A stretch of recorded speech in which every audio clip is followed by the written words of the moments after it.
Halo, Assalamualaikum warahmatullahi wabarakatuh, Bapak Ibu semua. Balik lagi di channel ini ya. Pernah nggak sih pas lagi cek kartu KKS, ya kartu keluarga sejahtera, ternyata saldonya zonk ya, atau kosong begitu. Atau tiba-tiba ada kabar kalau nama Bapak Ibu sudah tidak terdaftar lagi nih sebagai penerima Bansos Program Keluarga Harapan atau PKH. Nah, buat Bapak Ibu sekalian, jangan langsung emosi ya, atau berkecil hati dulu nih. Jadi di tahun 2026 ini, pemerintah memang semakin memperketat sistem yang namanya graduasi Bansos PKH. Ya, tapi tahu nggak sih, kalau graduasi itu sebenarnya bisa saja disebut dengan tanda kesuksesan ya. Kok bisa begitu? Terus apa bedanya orang yang dikeluarkan secara terhormat begitu ya dengan yang dikeluarkan otomatis oleh sistem. Nah, di video kali ini kita akan membahas secara tuntas ya tentang dua jenis graduasi Bansos PKH ya. Alasan kenapa banyak KPM Bansos PKH yang dicoret begitu ya, dan bagaimana cara memastikan bantuan menjadi tepat sasaran. Maka dari itu, silakan Bapak Ibu simak sampai habis video ini supaya tidak gagal paham ya. Baik Bapak Ibu sekalian, pertama kita luruskan terlebih dahulu definisinya ya. Jadi, graduasi Bansos PKH adalah proses keluarnya keluarga penerima manfaat atau KPM dari kepesertaan Bansos PKH. Kenapa itu dilakukan? Karena keluarga tersebut dianggap atau dinilai sudah tidak lagi memenuhi kriteria Bapak Ibu ya. Nah, pemerintah melalui Kementerian Sosial di tahun 2026 ini menggunakan sistem integrasi data yang lebih canggih ya. Tujuannya cuma satu, agar bantuan menjadi lebih tepat sasaran. Kasihan kan kalau ada warga yang benar-benar miskin ya, tapi nggak dapat bantuan cuma karena kuotanya masih terisi oleh orang yang sebenarnya sudah mampu, Bapak Ibu sekalian. Nah, jenis pertama adalah graduasi mandiri ya, atau sukarela sebutannya. Nah, ini nih yang sering disebut lulus dengan nilai cum laude lah begitu. Nah, KPM tersebut secara sadar dan sukarela menyatakan keluar karena merasa ekonominya sudah membaik begitu Bapak Ibu sekalian. Misalkan nih sebagai contoh ya, berkat modal dari bantuan Bansos PKH sebelumnya, ibu bapak punya usaha sekarang makin laris begitu, atau bapak ibu punya katakanlah bengkel begitu ya yang sudah berkembang.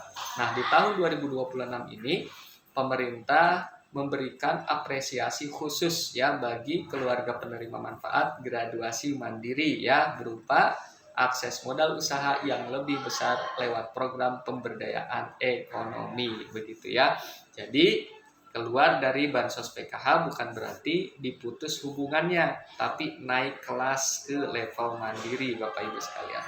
Nah, yang kedua, ini yang paling sering terjadi nih Bapak Ibu sekalian, yaitu graduasi alami ya. Nah, ini terjadi bukan karena ibu bapak minta keluar, tapi karena sistem mendeteksi Bapak Ibu sudah tidak punya lagi komponen. Ingat ya Bapak Ibu sekalian, syarat Bansos PKH itu harus ada salah satu dari kategori, misalkan ibu hamil atau nifas ya, balita, anak sekolah SD, SMP sampai SMA atau sederajat begitu ya, lansia atau penyandang disabilitas berat begitulah. Itulah kategori yang menjadi syarat yang harus dipenuhi dalam Bansos PKH. Contoh kasus misalkan anak Bapak Ibu sudah lulus SMA begitu dan langsung kerja. Artinya komponen pendidikan itu sudah habis ya, sudah tidak ada lagi di dalam keluarga Bapak Ibu sekalian. Atau ada lansia yang meninggal dunia begitu, dan di rumah itu tidak ada lagi komponen lain. Maka secara otomatis sistem 6NG itu akan menonaktifkan kepesertaan Bansos Bapak Ibu. Ini wajar sih, memang sudah aturannya seperti itu Bapak Ibu sekalian ya. Mungkin Bapak Ibu juga bertanya, loh masih punya anak sekolah tapi kok dicoret begitu. Nah, berikut ini adalah alasan yang kenapa eh, tahun 2026 ini ada pembersihan data besar-besaran dilakukan. Ya, yang pertama misalkan ya terkait integrasi data BPJS Ketenagakerjaan. Jika ada anggota keluarga dalam satu kakak yang terdeteksi memiliki gaji di atas UMP atau UMK begitu ya, terdaftar di BPJS Ketenagakerjaan, maka sistem akan otomatis menganggap keluarga tersebut sudah mampu, Bapak Ibu sekalian. Yang kedua, ada hasil survei geotagging misalkan. Nah, sekarang petugas misalkan melakukan survei foto rumah. Kalau rumahnya sudah dinilai bagus, punya motor baru, atau mobil baru, atau barang mewah lainnya, maka status ekonominya akan naik ke desil tinggi. Ya, yang selanjutnya terkait dengan misalkan data kependudukan tidak valid, begitu ya. Banyak KPM alamat di KTP itu beda dengan domisili atau NIK-nya tidak padan dengan data Dukcapil pusat, ya. Yang selanjutnya terkait dengan verifikasi kelayakan bulanan, ya. Sekarang setiap bulan itu ada verifikasi, ya. Kalau perangkat atau petugas melihat ibu bapak sudah sukses, maka mereka berhak mengusulkan graduasi tadi, begitu ya. Jadi Bapak Ibu sekalian, kesimpulannya graduasi mandiri itu merupakan impian buat sebagian penerima bansos PKH ya, dan graduasi alamiah adalah merupakan proses kehidupan begitu ya. Kalau memang Bapak Ibu sudah mampu, mari berikan kesempatan bagi saudara-saudara kita yang lain yang kondisinya masih di bawah Bapak Ibu sekalian ya.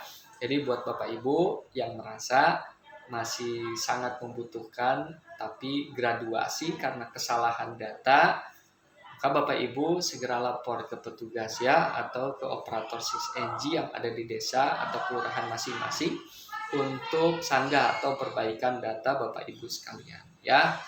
Terima kasih, barangkali itu informasi yang perlu saya sampaikan.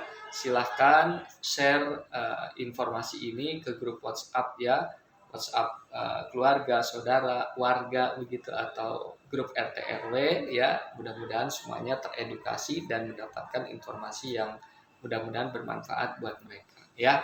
Dan jangan lupa bagi Bapak Ibu yang belum follow, silahkan follow terlebih dahulu ya channel ini supaya Bapak Ibu tidak ketinggalan informasi penting lainnya dari saya ya. Demikian, terima kasih atas perhatiannya. Mudah-mudahan senantiasa dilancarkan ya segala urusan dan rezekinya. Assalamualaikum warahmatullahi wabarakatuh.